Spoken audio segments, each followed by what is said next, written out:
this is G.I. John Doe and welcome to my channel, Comics to Customs. In today's video, I'll be interviewing friend and artist John Wellington. He worked in the comic book industry for nearly a decade.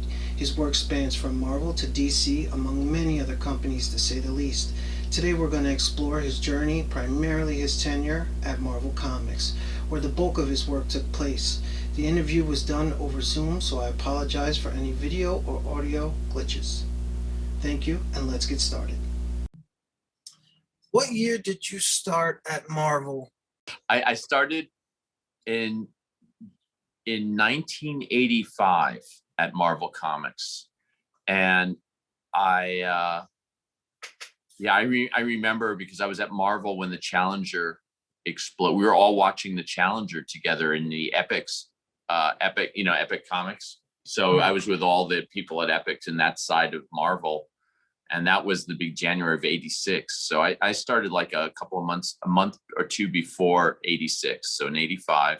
How did you get started?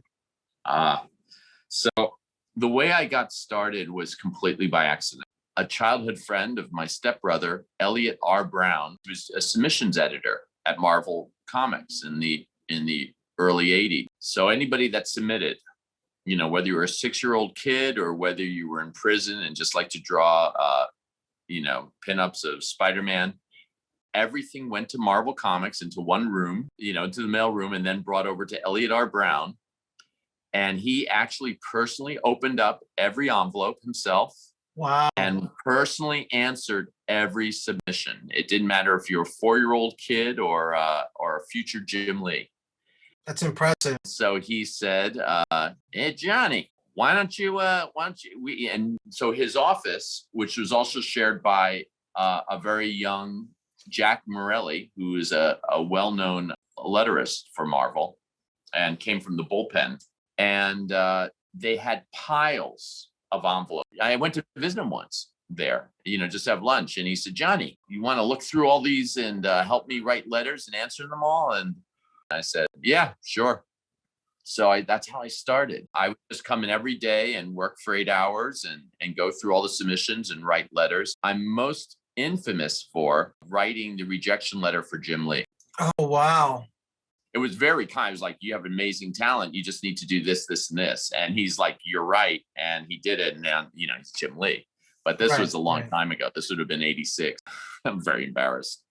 But that's what we did. And we always answered everybody. And then I got to know people at Marvel. Everybody knew I was a painter and a fine artist. And, I could draw. And Jack Morelli's girlfriend at the time, who's now wife, and a woman named Christy Shield. He was doing lettering. And I was like, wow, Christy, can you teach me to color? And she taught me a little bit. And then I started practicing pre-computer, got my first coloring job, 4-page things here and there and a few things. And that's how I started. So the way I started comics was completely by accident. I needed a quick job.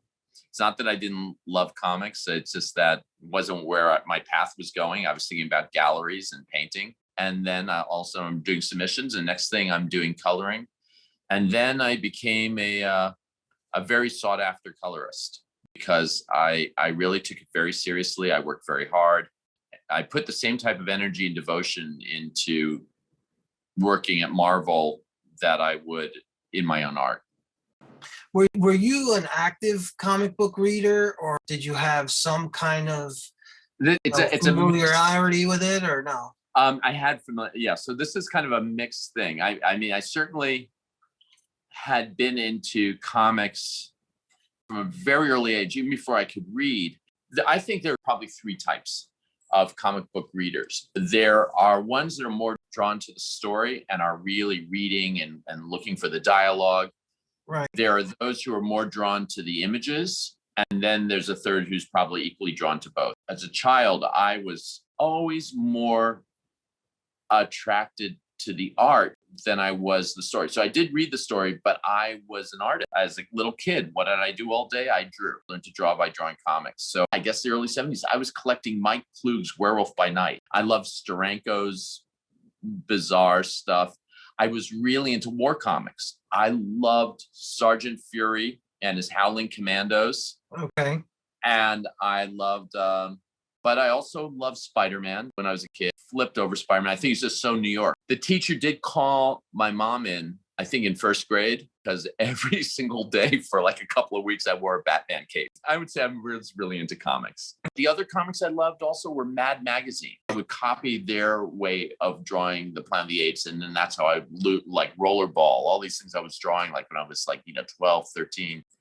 I think I'm very fortunate. Other than the cape incident, my artwork when I was a kid was sexual. And the other thing, by the time I was 13, I was into underground comics like Van Bodie. So we would go to 8th Street, these stores on 8th Street, and just buy like these underground X-rated comics. We were kids. They'd sell it to us. I guess I loved comics. When I got into my later teenage years, I was doing comic book layouts, but more fantasy. I like to fully create. So I was doing panel breakdowns, but of my own sort of fantasy world characters, and they were called Sabians. And so I was working. I even worked on that through college, and where I was going to turn into like illuminated manuscript format. And then I was like, this isn't going to work. At that point, I was really out of art school. I was trying to be a fine artist, a painter. The comic book work was like bartending in the sense, this is to pay the bills, but I'm a fine artist. I'm not a colorist. I'm a fine artist that's coloring comics to make a living. And there were other people at Marvel like that. Some of the older people at Marvel, actually, one person came dressed in a suit every day with a briefcase because he was like 30 years older than me, and he was pretending when he was on the train with all the other businessmen, he didn't want to stand out as someone who worked at comic books, because it wasn't in that circle. You want to be a lawyer or a hedge fund person or down on Wall Street. You didn't want to be it wasn't predominant. Yeah, and so he used to look like he was coming into an office job, but he was much old. We were all in our 20s, and he was probably in his late 50s.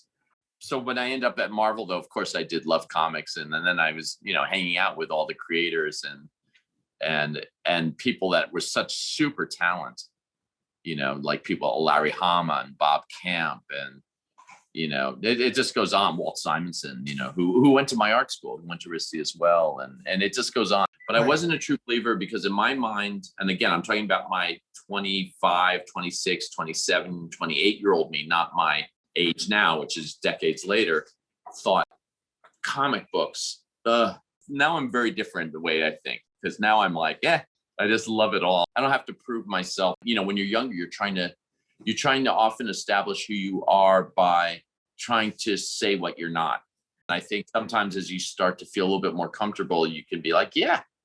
And so I actually think a lot more about my comic book world now in an incredibly positive way.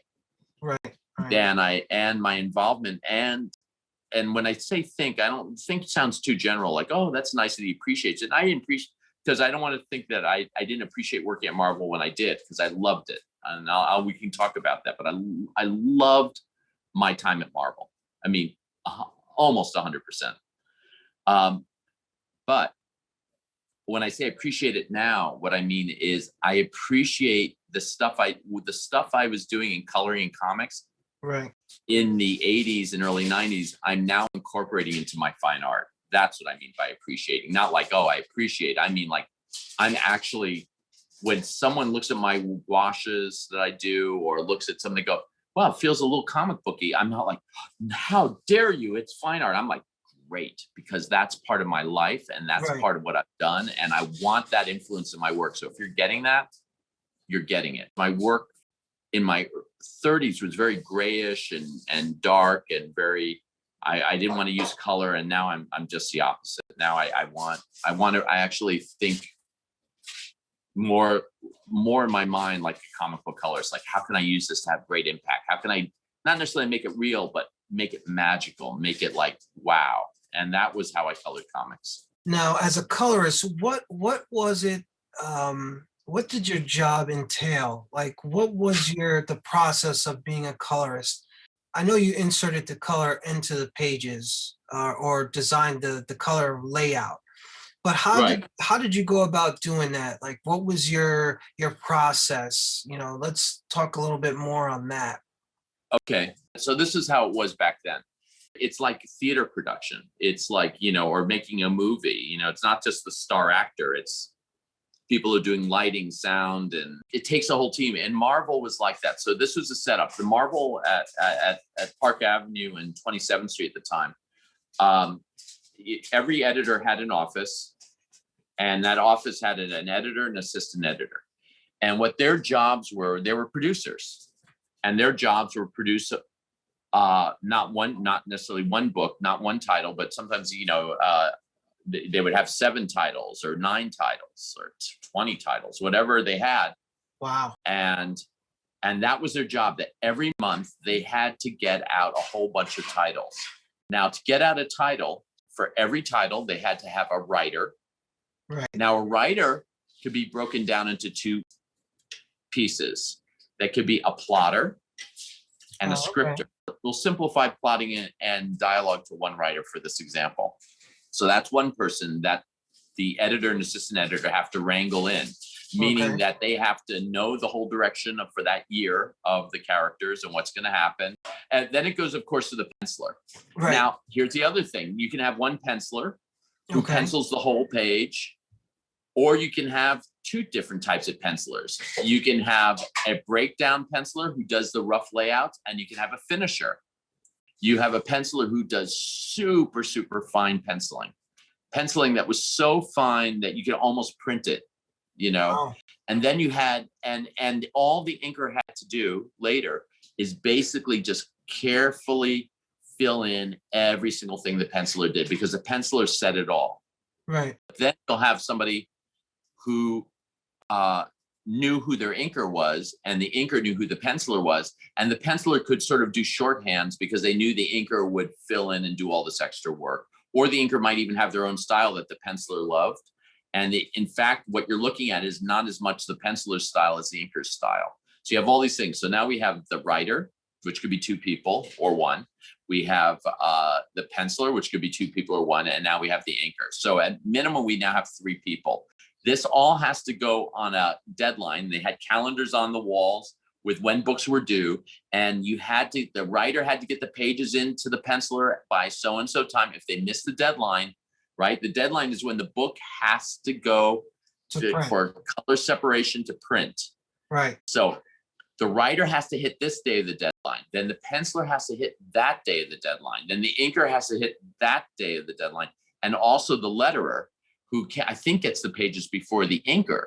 And what the letterer did is over the pencils would letter all the sound effects, all the lettering. And the other thing the letterer did was rule out all the boxes. And that went to the inker. So now, I'm hoping I got that right. Forgive me if I got that reversed. I'm pretty sure the letterer got it before the inker. If I got it reversed, forgive me. It's been years. Look, we're looking at 4 steps. Wow. That all have to be on deadline. Right, right. So then the inker gets it, and you have these big pages. And I'm talking about the old school pulp books. So the point of all of this stuff about hitting deadlines and the editor, which is like the producer, trying to wrangle all these different talents and personalities. And you have to remember that usually 22 pages in a pulp book. That was is standard. And everybody missed deadlines. What a colorist does most, good or bad, is they make up for everybody's missed deadlines. Our joke about colorists is what we did is we saved the books, we saved deadlines, and we put color on the pages. And but that was a lot of it. And I think that was one of the things about being a colorist is I think one of the things that people really valued in comics, like they do anywhere, is reliability. Not only did you have to be talented, but you have to be reliable, because these editors have to get out, each office had to get out a number of books a month. And if you missed deadline, it was serious. I mean, this was, people are looking for the next, Avengers out on the newsstand at that day. They've been waiting all, for 3.5 weeks for that, right, or more, for the story to continue. At the time when I started working at Marvel, I was living in Greenpoint, Brooklyn. And so I used to get boxes of comics. I got one giant, big box of everything that Marvel produced that month. Wow. And then I got another giant big box of everything DC produced that month. And they were Wow. called like the bundles.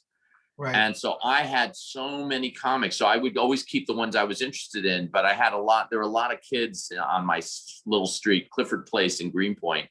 I had like a little big window and I was on the first floor. And so if you walked up the steps, you could knock on the window. Right. And, you know, so I'd be painting and I'd hear, John, you got any comics? And I go, yeah, sure. And I'd open up the window and I would like hand a hand each kid, like, you know, in Goodfellas, like, how much money do you want? And they say like this much. Yeah, it's like that much, sure. And I just hand out comics. So did you work for DC as well or no? I did, I think. I mean, so I was never under exclusive contract for Marvel, although most of my work was for Marvel. I did work for DC. If you ask me right now what I did, I'm sure I did some Batmans. I would have to go when sometimes I don't know what I've done. I have boxes of my coloring now, and people are starting to get interested in buying it, so that's kind of fun. Right. Because I'm glad if people value it, and it's great to have it out. So every now and then I'll go through. I go, oh yeah, I did this for DC. I was coloring Sable, a character called Sable for, I think, an independent. I forget the name. Video Jack, I think, was for an independent. Oh, maybe that was DC. Work with usually not pulp stuff. Okay. When independents contacted me, it was for a graphic novel type, things where I wasn't working on some of that stuff. I was working on photostats or watercolor paper, and the work was considered, each page was its work of art as a so each page was a finished art that was going to be photographed, as opposed to the pulp stuff. And so for people that are listening, the pulp, when I talk about pulp first graphic novel, or and again, we're going back decades ago. The pulp stuff was colored usually with something called Dr. Martin's dyes, which were like liquefied inks or watercolors. Right. Very brilliant. Yep. And the pages were not art. They were codes for color separators. So anything you colored, you had to actually write on top of it in pen. Right. So sometimes when we're on a roll as a colorist, you can go really fast to the pages, relatively fast. But what took a long time was having to code all your decisions. Right. So for example, Caucasian flesh, standard Caucasian flesh is Y2, R2, which means 2 means 25% of the color. So if you're looking at Superman's face, his flesh is Y2, R2. If you're looking at his face in shadow, it's Y2, R2, B2, 25% blue. Superman's hair was B, meaning blue. So his hair always left a little space. It was black, but a little space for blue. The shadow. His outfit was B, blue, red, Y, YR, 100% red, 100% yellow. And then the yellows were Y, 100%. And here's the other scary thing about those old pulp comics for anybody that wants to go back and really look at them.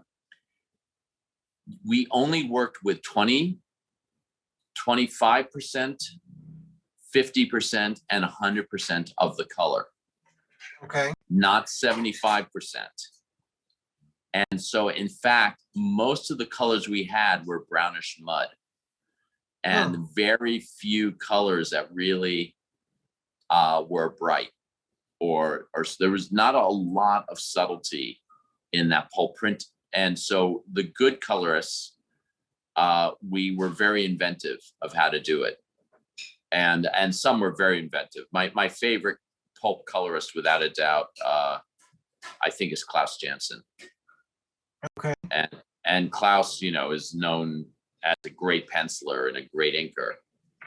But I also thought he just took chances as a colorist that I still marvel at. And I think it was because he often colored. When I talk about these, there's a person who pencils, a person who inks, a person who colors. 99% of the time was separate, but sometimes you'd have an artist that penciled, inked, and colored themselves. Right. And on certain occasions, Klaus Janson did that Wow. to, and his work, if you ever look at the colors, you're just going to see crazy colors and they all work. And they're really, you're like, wow, how did he do that? And he just, but I think he did it because when he was penciling it and when he was inking it, he was coloring it in his mind. So he had a lot of time with his own work to sort of take the chances. Right. But I love his coloring. Love his coloring. Did you have a particular palette of colors that you worked with, or was it just like the basic colors? Like, no, I had a whole palette, something like 48 little holes, and I had pre-mixed a lot of the colors I used. Okay. And because you're using these same colors every single day, day in and day out, so we had them all pre-mixed, and we put them in an eyedropper every when you're starting to work, and so you had the colors ready, and so you could just do it because if you can only use 25%, 50%, and 100% of red, yellow, and blue, it's not a lot of color combinations. Okay. And so when you go back and, for anybody who's listening, or for you, when you go back and look at those older comic books, and you go, wow, and then you'll start to see how, like, oh, right, the color of that brownstone in the back is the same color as the shadow of the face. It's like, and then there are different coloring styles. Jim Shooter, who was the editor-in-chief when I first showed up, he was very big about white space. And we go, what does that mean? It meant he didn't like pages to be oversaturated with color. He wanted, like in a panel, he wanted you to leave things white at times to give brief. So rather than thinking, oh my God, there's a wall, I've got to color it pale yellow, Y2, or I got to color it pale pink or pale green or something. It's like, just leave it white. Or let's say there's a table like Daredevil, and you'll see this like Christy Shields did. She was like a master of the white space. So if you looked at like the Frank Miller Daredevils that she colored, you'll see like someone sitting at a table, and rather than coloring it like a brown, like B Y R2, right. Is that a brown or white? I forgot.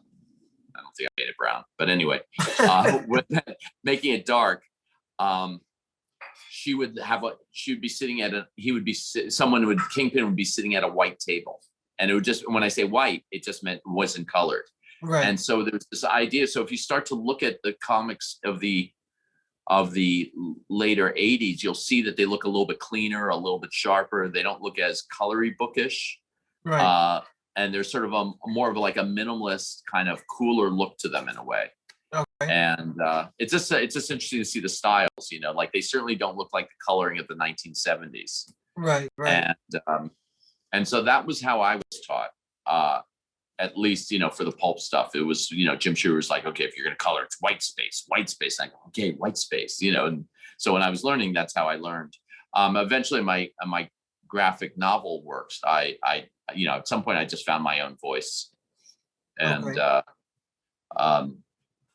but I thought what he was saying was very good. Actually, I thought it was excellent, and it certainly gave a super clean kind of what felt modern to comics at that time of like 86, 87. You look at some of those. Again, I'm talking about the big titles like Avengers and stuff, and they just look great. So with all that was Dr. Martin's dyes, and we were and after you colored a book, if you weren't coding it as you were going, afterwards you had to code it, and you couldn't just make up any color and make up a code. You really had to know, you had to sort of pre-mix all the colors you're going to use and know what codes they were. I mean, you really had to know what you're doing. Right. Now there was an exception to this, even as I was working there. Certain imprints like Epic had were being printed not on pulp but on glossy pages. So the coloring was the same. They still gave me Xerox paper, and I still had the color and still had the code. But for those, I was given 20%, 50%, 25%, 50, 75, and 100%. Okay. So, and I was allowed to do a new, not a new thing, but something new in comics. I was allowed to do airbrushing, which meant I wasn't actually airbrushing, but I could blend, let's say, a red to a yellow, right, and I would do the code. and I would do an A, like an anarchist A with a circle around it. Right. And that the airbrush, and this color separators would do an airbrushy effect. And you'll see the works in the later 80s, the glossies, you know, coming, like things like a one that I colored a lot was Carl Potts wrote Alien Legion. Okay. So I did a lot of coloring of Alien Legion, and for that I could use airbrushing and 4 different versions of the color. So there's a lot going on, but they're always trying to find their way. I colored for graphic novels. I colored on different papers. The Mobius Silver Surfer that you talked about, the famous one when we did the graphic novel, that was something called Blue Line. Okay. And Blue Line was, they took the original artwork and they transferred the black art onto artboard, like really good quality artboard, and in blue lines. Right. So they called it Blue Line. And then what I did was paint on top of the blue line, sometimes obliterating the blue line. And then an acetate sheet was laid over it with all the black lines back. Right. And that was photographed. So the work I was doing there was all original art. And what you'll see in some blue lines is if the acetate didn't quite, there's always like a little bit of shrinkage in the acetate of the black lines. So sometimes you'll see things a little offset. Okay. Sometimes some books will look better than others. You know, these are all the issues. And during that time, Akira was being published by Epic, and it was Ali Graphics. I forgot his coloring company. But what's his name? He colorist, but he was starting to do everything by computer for Epic. And I don't know what that entailed in 1986, but I have to imagine it wasn't as easy as it is now. But I think it was called like Ali Graphics or something. Maybe you'll find it out. But anyway, it's on all the, you know, the Akira, the Japanese comic. Right. Right. So it was all in black and white in Japan. And when it came here, he colored it. I will say those books are gorgeous. I mean, his work, he had a whole team working for him. They're outstanding. And I can't even imagine how hard it was to color a page by computer in 86, you know, with an old Apple that was crashing all the time and, you know, trying to separate and do all these effects. But they're marvelous to look at. And I still own all my Akiras. Yeah. You know, when you look at my coloring, you're looking at painted pages and gouache. Right. And I used gouache. That was, and I teach gouache now. You know, it's my favorite sketch medium. I just love it. It's where I do all my art studies. But that's also was my favorite medium for coloring comics. So those pages, like the Mobius pages that I'm starting to sell now, I mean, they're kind of like when you lift up the black acetate and you look at all the gouache on the pages, they're really works of art. And I appreciate it at the time because some of these pages, I signed every page back when I was doing, like I knew then that, like I didn't sign it on the actual printed page, but on the the page itself, I signed Wellington, you know, 1988 or 19, because I knew that these things were really kind of had some sort of artistic value. Yeah. Right. Absolutely. So you mentioned Werewolf by Night being one of your favorite characters. What other favorite characters do you have? Do you have a particular favorite or maybe a type of genre or something? So Werewolf by Night when I was very young, you know, like 3rd grade, 4th grade. But also Thor before that and Batman before that. I think as I was getting older though, I always loved Batman. You know, I just love the darkness of it. I love the Dark Knight. I love the like Batman Detective Comics. I like just how dark it was. And also when I was a kid, the Batman TV series with Burt Ward and Adam West. Adam West. Thank you. Yeah, I love that show. I mean, I didn't have it. I didn't have a color TV at the time, but I used to go to my grandparents and watch it in color. And I was just like, I just love that show so much. I didn't realize it was a spoof when I was watching it, you know, because I was a little kid and it was just coming on. I didn't realize then when I watched it when I was older, I was like, oh my God, this is the campiest show. I still love it. Yeah, it is. Yeah, but it was played for laughs with great actors. And so I love Batman.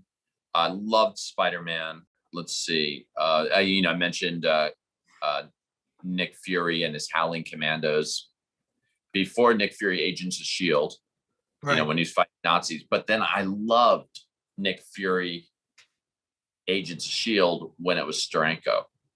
Okay. And and then like all of a sudden it's like Red Skull. And I love that. I mean, so Avengers, I like the Fantastic Four a lot. When I say love, I'm trying to think what I was drawing of a lot. Right. This is a different generation. Ghost Rider, I was like drawing all the time. I mean, a Burning Skull was like a no-brainer for me. I think I'm still, I think if someone searched hard enough, they'd find a Burning Skull in my paintings today. Hulk, is fine and stuff. But I mean, there's some like I actually used to draw Ghost Rider over and over again. I mean, I think I could still draw, not like Mark Texiera, but I could still draw Ghost Rider, like if you asked me. But I was kind of all over the place, kind of like how I am with music today. Like I was never one style music, one thing. I could never have one favorite. And so at the same time, as I mentioned, I was reading underground comics. I was super into Von Bodie. I was also really into fantasy art. And so once I got into Tolkien, I think at IS, I went to a junior high school in Chelsea called IS 70, and Miss Jackson, our big Afro English teacher, had us read The Hobbit in 1975, and I was like, "Oh my God, this is great!" And all of a sudden, I got into that, The Hobbit, and so in fantasy, then I got into Frank Frazetta, and so it was Conan, but it was like the art. And looking at a Frank Frazetta painting for me was like, I had the thing I felt then is the same thing I feel today, basically, which is I was more visually drawn first, and then like the story, then more story drawn, and like the visual. Right. By the time I went to Marvel, then I really, started meeting. Then I realized, the Avengers, Walt Simonson's drawing, or Frank Miller's Daredevil, or Frank Miller's Batman, so then I started getting into, the writers and the different styles, and but it's not a too clear-cut answer, huh? No, I mean, it's good. It's because it's very hard for even me to decide if there's one particular character I love. I think even most people are kind of like that, especially diehard fans. They find it hard to find just one character, or even whether it's Marvel or DC or whatever. Yeah, and also I think it changes depending on who's writing the books at a time. Like you can have like three or 4 years, it's like this golden year of art and writing, and then they go off to to found their own comic book companies or do something else, and then you're left with someone else, and it's just like, you know what?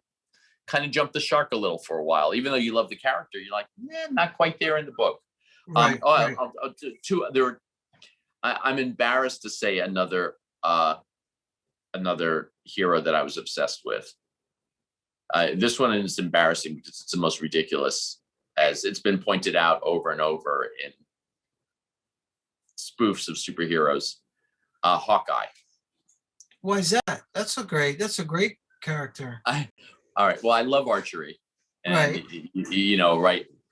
have a bow over here right now. I have a bow up there. I have one of my Robin Hood arrows hanging. So I'm like all over the place with archery hero.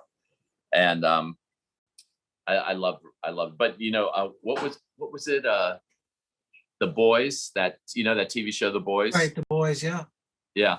So there's an archer in it who's like in a rehab religious group. Right. Has been thrown out. Yeah. And his whole thing is like his story of why he fell from grace was, so I was there and there were all these people coming and I was shooting. I was getting them all. I was doing everything. I ran out of arrows. That's why, like, an archer is like, it's kind of a weird, it's a limited superpower. Right, right. It kind of runs out when your arrows, got 8 arrows. You're great for all 8. What a shot. But after that, you're like, that's why I think it's embarrassing. No, but I loved Hawkeye. Let's talk about what was a typical day like as a colorist. So there was absolutely like a 9 to 5-ish type thing, but I'm going to say ish because the ish is the big part. So when I was doing submissions with Elliott Brown, I was in the office every day, 5 days a week. And then when I was coloring, often I was coloring there too. So, they had drafting tables and stuff. And also we were all hanging out all the time. But then when I went freelance, which was Tom DeFalco actually fired me from doing submissions because I was so efficient in getting in. Elliott would go, Johnny, you got to slow down. You're going to work yourself out of a job. Because finally those giant piles were going down because I took it so seriously. Right. But then at that time also I was starting to color. So Tom DeFalco fired me for my $7 an hour job. And then they started paying me $200 a day. Wow. They hired me back $200 a day to come in on Mondays. And I would work in George Russo's little windowless office. And I would color all the covers for Marvel Comics. Wow. So here I was, like Tom DeFalco fired. Then they hired me back at so much more money just for one day's work. So it was awesome. And so at that time, and still when I'm talking to different editors, they go, yeah, we'd wait for Monday. We'd save our covers for you to come in. So when I came in on Monday, it was crazy. So all these editors would save their covers for when I came in because, everybody, I was young, they loved my coloring. And so I was so busy that day. So but when I would come in, the whole thing is always coffee from the deli. Our big foods were things like, like the big decision is, do I have my coffee with 2 packs of Twix or 1 pack of Twix? So there was a lot of sugar, a lot of coffee, and we all did that. Everybody was there to work and, call artists and do deadlines, lots of practical jokes. Even when I went freelance and was working at home in Greenpoint, I was still in the office a lot on every Monday. And then sometimes they would have me come in, when some colorist couldn't do the deadline. And there's just a big social aspect. If you were a 12-year-old and you thought you loved comic books and every day you were reading comics and you just said, and the teacher asked you, what do you want to do when you grow up? You went, I want to work for Marvel Comics, because you had this dream that if you showed up at Marvel, everything was going to be fun and everybody was going to have a great time and everybody was going to be kind of geeking out. Right. And all this talent was going to be there. And it was like this wild, zany time. And that was your fantasy when you're telling your second grade teacher that you want to work at Marvel when the person next to you said they want to be a doctor. You were right. That's what Marvel was like. It was everything that 11 or 12-year-old kid's fantasy about working at Marvel was, but better. It was just amazing. Now, does that mean there weren't conflicts sometimes with suits or people getting fired or conflicts with money? Absolutely. But for the most part, if I have to think back over those years, the 7 or 8 years I was at Marvel, 9, yeah, I guess, it was wild. Elliott found at this toy store these guns that you pumped and they shot these rubber bullets. And so he bought one and he was shooting at Jack and I in the office. So then he took us to the toy store. So we got him, we started shooting at each other. And then it spread. And all of a sudden, I'm trying to think of, maybe one day you'll talk to Elliott. We'll see if I'm exaggerating. 25 people all bought these guns. And then we started buying multiple of them to get the clips. Wow. And Elliott would cut the clips together so we could have extended clips of these bullets. Wow. And we would walk around. And so after everybody left, after the suits left, and this is when Marvel started to expand, I think first to 2 offices, we turn off all the lights. And we go into teams, and we would have gunfights with these rubber bullets. And it wasn't paintball, but if you got hit with a rubber bullet, then you were dead until the next round. So it was like combination manhunt through the halls of Marvel. And the next day, accountants would find these little yellow rubber bullets on their desks. And we did that for a year. Like, they didn't tell us to stop. And, I mentioned Tom DeFalco firing me. Yeah. Well, he was, the day he fired me, he had his gun and was playing, and he was crouched behind a desk like this. And I went up behind him and I unloaded like 8 bullets into his back. Very satisfying. So that led to the Marvel paintball team, the Marvel Punishers. Carl Potts and I organized the paintball team. This would have been like 86, 87. And we all ordered our paintball guns. It was just before people started having the automatic paintballs, where you're shooting guns. This was still when you had to hand pump on a CO2 cartridge, like one shot at a time. Right. But we were getting and we used to go and play paintball against, white nationalists in Pennsylvania at a place called Wolfenlair. And we played at least 3 games that I remember against West Point cadets. And they beat us. We played on their land. And so they actually, the first game, we were just going through the land. We didn't know it. They knew the land very well. And they outflanked us. Right. And beat us. Once we realized what we did, we beat them the next 2 games, and we got to watch the West Point cadets get screamed at for 5 minutes. Wow. About losing. And I remember this. He said, and a paintball, this is not a bullet.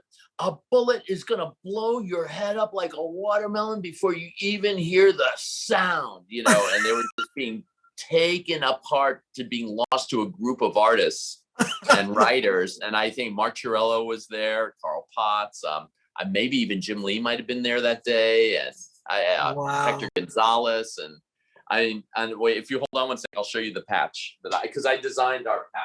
And this is how important this moment is to me. So what are we talking? Let's say 86.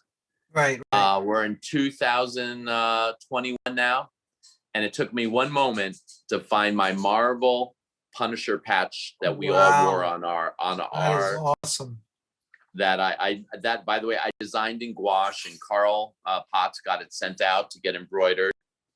And we all had. And by the way, unlike the cadets, which all had the standard BDU, Jonathan, yeah. So at the time, the camouflage was different, but that camouflage, that's standard. Right. So they were all wearing the same camouflage. Meanwhile, our camouflage, I had some I was wearing Portuguese camouflage that looked like fall, and Carl, so our camouflage was completely irregular, which actually made us much more difficult to identify. Oh, wow. Because what happens is with camouflage, if everybody's wearing the same camouflage, there is camouflage recognition. Right.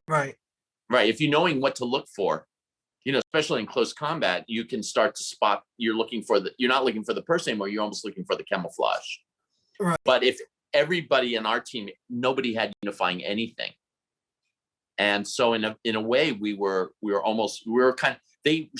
West Point would invite paintball teams to come play them. Right. And they had an A team, a B team, and a C team. And I don't know if I would be really curious to know if they still did that. But it was really fun for us. Yeah, my Marvel Punisher. That's awesome. And there are photos. So Jonathan, if you go on Facebook, you'll see photos of like Mark Chiarello and me, like posed in our camouflage and stuff, and with our paintball guns and looking like paintball warriors. And then we used to get these airsoft BB guns that were made in Japan. Those we were doing that, not outside. We were doing that at the Marvel when I said they expanding to floors. We did that on the abandoned floor. Oh, wow. And that's when they put an end to all our shenanigans. Our after work. Yeah. That's when they put an end, is when they saw us doing that. And they're like, you guys got to stop this now. And also at the time that the Marvel was just starting to change, okay. And like all things, but so a lot of us who worked there then, and before me, and I started kind of late in the game because I started in 85, but a lot of the people I got to know were all there like in 80, 81, okay. A few years. So I was coming into a crazy, and not the gun stuff happened because of Elliot, and then it spread, but the culture was there that I came into. I didn't make that culture, but by the time I was leaving in '93, Marvel was changing. I think that they were about to file, and then there was a whole bunch of stuff that I'm sure people can read about with that had to do with finances and selling companies and Right. reselling and someone licensing out this and sort of just trying to dismantle Marvel a little. And it was the culture was changing because the money wasn't there and the people were getting fired. And it was a lot of people that worked for Marvel at that time were leaving right after me. I did not leave for that reason. I went to art school. I got a full scholarship to the New York Academy of Art from '88 to 1990. And I got my MFA while I was coloring comics. And that's one of the reasons why, like some of the books I would do, like the graphic novels, I would do half a book, was only because the rest of the time I was in school and doing so much homework. I didn't have time to do some of the big projects. I couldn't do a full big project, so I always had to have a friend help me. Okay. And so by 1990, I graduated from New York Academy of Art. I had my MFA, and then at that point, I was really like, okay, I'm going to be a fine artist. I started selling my work. And I was selling for, pretty good money, and so then comics were fading out because at that point I was making a living off my art, off my selling. But I think I also got out at the right time because I got out when Marvel was just starting to not be the same sort of dream that it was for all of us. Right. A couple more questions and then we can start wrapping up here. Let's say Marvel called you like tomorrow and said, "Hey, John, you know what? We haven't heard from you in a while. We want to do like a getting the cast or the band back together again for like, a book or two." Would you do it? Now, One word. knowing that Marvel kind of changed over and went to Disney and had that kind of long run, and even though, like you said, there was a time there where things got a little rough, and so would you do it? Would you go back? One word. Points. Points. Absolutely. I mean, but points is how all the artists made money. So the way you made money as a writer or as a penciler or an inker was you got paid by the page, Right. but you also got points on the sales of the book. Oh, So okay. Frank Miller wasn't making money by writing per page. He was making money when Daredevil was like their number one seller, and he was getting points off like when the book was selling 1 million issues per month, as opposed to, let's say, I'm just thinking like Rocky and Bullwinkle, which was selling, 11 issues a month. Right. The points, and that meant you got a check. That wasn't like buy your art; it was percentage. It's like like when actors get back end receipts on the film. Right. And I think I was the first colorist to ever get points on a graphic novel. I think I was doing something with John Romita Jr. I think it was like a Daredevil. It was a big deal. Daredevil, Wolverine, some of the graphic novel I colored, and I got points. And all of a sudden, I started getting some big, back in like 1990, whenever that was. That was the first thing I got points on. And they would never give a colorist points on the pulp stuff, the ones I was coding. Right. But on the graphic novels, at some point, they wanted me, and they offered me points, and I got like a half a point, and the penciler got, the writer maybe got the largest. So I was getting less money than the rest of them. But even the checks I started getting, I was like, oh my God, all this makes up for the all-nighters, this is like money now I have to worry about my taxes. And that was great. So yeah, my answer would be, yeah, of course. I mean, if I was with the right team, I'm at this point in my life where it would certainly be fun to color a comic again. And certainly, I know Photoshop. I mean, I would do it unless that someone requested like, oh, we want to go old school. Right. Like I could do it in Photoshop and do it easily. But I would want to do a good project, and I'd want points, and I'd want to do it for the money, and I'd want to be a fun project for sure. Right. Not like if someone's like, oh, do you want to start coloring a book again? And I didn't like the artist's work, or I didn't, I thought I drew better than the artist. I don't know if I'd be so into it, But I would, but now I do it for as they say in England, shits and giggles. I mean, it would be fun, It'd be like, yeah, I'd love to, and yeah, that would be. So I have to be careful saying this because I was asked to do some stuff, and I said no, but it was because it wasn't stuff that was fun. Right. So I know that you mentioned Elliot Brown, you mentioned Bob Camp, you've also mentioned Carl Potts, you mentioned a bunch of names. How many people from back then do you still keep in touch with? Because I know you mentioned about 3 or 4 guys, maybe 5 guys. Do you still see a lot of them, or I do. Say hi, or yeah. So Larry Hama, Vincent Waller, and then a lot of people on Facebook. okay. I think Facebook's big, but in person, I mean, people like Bob Camp, Elliot Brown, or on by we have phone calls or whatever, have lunch every, few months because they don't live in the city, New York City. Let's see. Yeah, Carl, none of them do. Yeah, there's a certain group I stay in touch with. And then when I'm at Comic-Con, like there are a lot of people I just know and friendly with that aren't like people I actually have lunch with, but like Mark Teixeira I know, and Walt Simonson, we there's just people, even Tom DeFalco, after all these years we talk, and I've forgiven him for firing me. Well, I should always thank him because I did, even at the time I thanked him because he fired me, and then I immediately a week later was making like so much more money.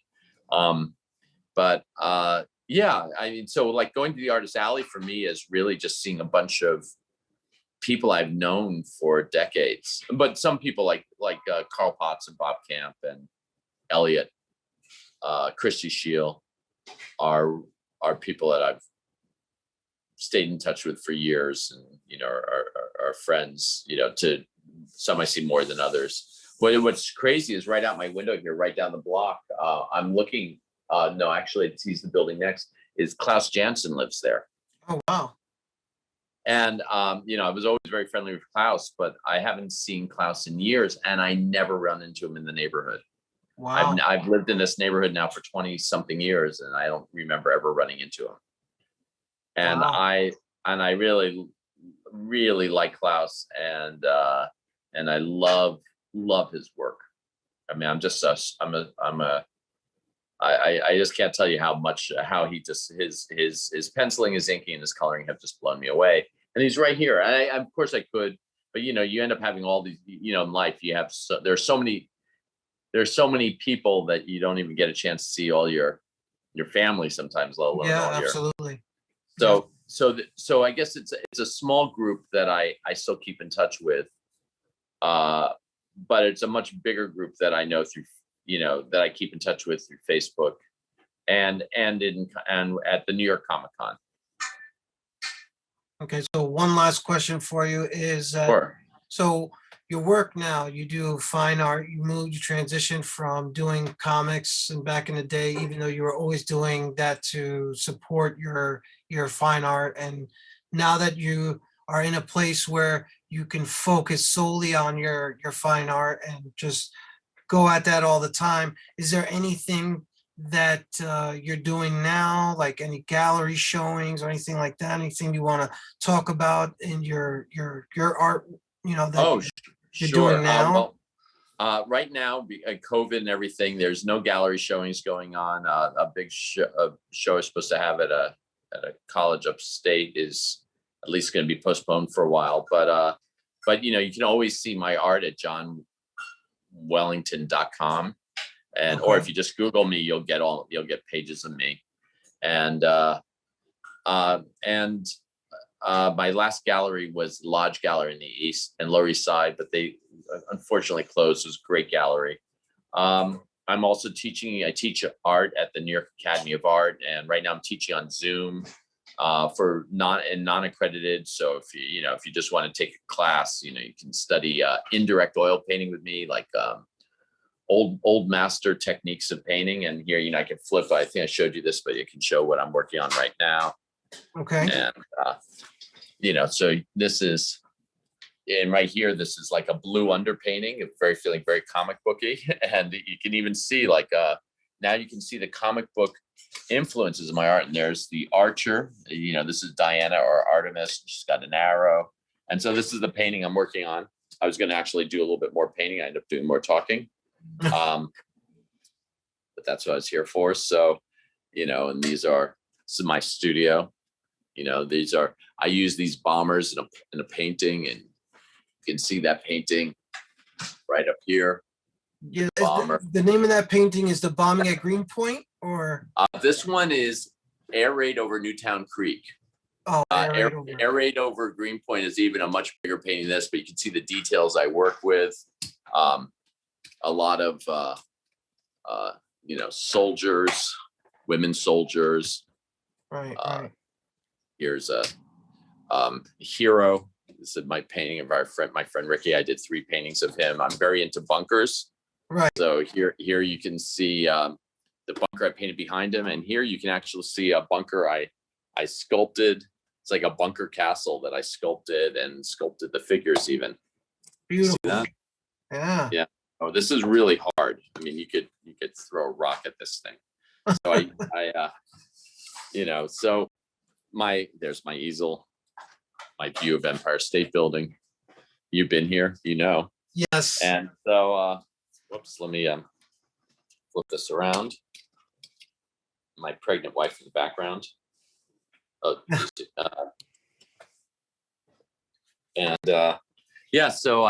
as I sort of started this, I wanted to, when I was young, I was like, I'm a fine artist and I'm working in comics to support myself. And now I love talking about my comic book life, and I now try and actively incorporate my color sensibilities that I developed as a comic book artist into my paintings. And rather than being ashamed and seeing a difference between the two, in fact, it's like, I think what being an artist is about incorporating all your experiences in life. Yes, and putting them all in. And so my comic book experiences now are not only just treasured memories because it's so much fun to be at Marvel at that time, but it's also really inspires me as an artist right now. And so I take those crazy colors, and when I see them in my fine art, where I'm teaching like old master techniques, but I'm want to be vivid, and I love it. I just love pushing it. And so it's funny. It took some years, but it came around. That's great. I guess that's life. Yeah, I definitely appreciate you joining me today to give me this interview and speak about your experience at Marvel, your artwork, your amazing, incredible friends and talents. I think I might want to. I just want to plug one thing. I always forget to plug this, but I've done a series of ebooks, 3 ebooks. They're available like on iTunes Books. There's links on my website, but they follow my sketchbooks and how my sketchbooks and my writing becomes a painting. So it shows, you go through each page, it's sort of thoughts of an artist, the sketches, writing, and then you see the studies, and then you see gouaches, which gouache, for people who don't know, it's the opaque watercolor, same thing I was coloring graphic novels with, and then how they become paintings, and it shows the paintings and stages. And there were books I wrote for art collectors, students, and just people that like the process of how a painting, when you see a finished painting and you go, oh my God, how was that even done? Right. And then you see, oh, this is how it's done. Oh, and the artist struggled and they made a mistake here and they had to make changes, and this didn't work and that worked. And so it's kind of like the good, the bad, and the ugly of creating art. And so those they're called Idol Demon Saints, volume 1, 2, and 3. I priced them to be LTL, which means less than a latte. So again, you can only get them digitally and through Apple, but I think two of them are $3.99 and one of them is $2.99. So I priced them very low. So my students, I wasn't never to make money out of it. It was just as a way of really just trying to share information about the creative process for people who just want to know, how do I start? How do I get that inspiration? How do I find who I am? And you see that, you see, oh, well, it just comes from all these different places, all these different sources. And that's what these books are about. It's really the process of creating, because sometimes you'll see some people's finished products. And sometimes people look at my finished paintings and go like, well, how do you do that? That just came. And it's like, no, it came from correcting many corrections and making lots of mistakes and lots of failures and some successes, and just really sticking at it and trusting your inspirations and trusting your desire to create.